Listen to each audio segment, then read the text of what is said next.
You ask Tiger to solve. This deals with linear equations with one unknown.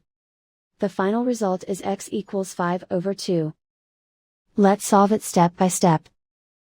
Group all constants on the right side of the equation. Add 40 to both sides. Simplify the arithmetic.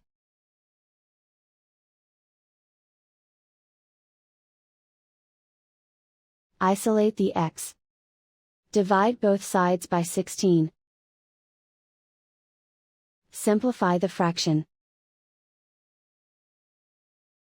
Find the greatest common factor of the numerator and denominator.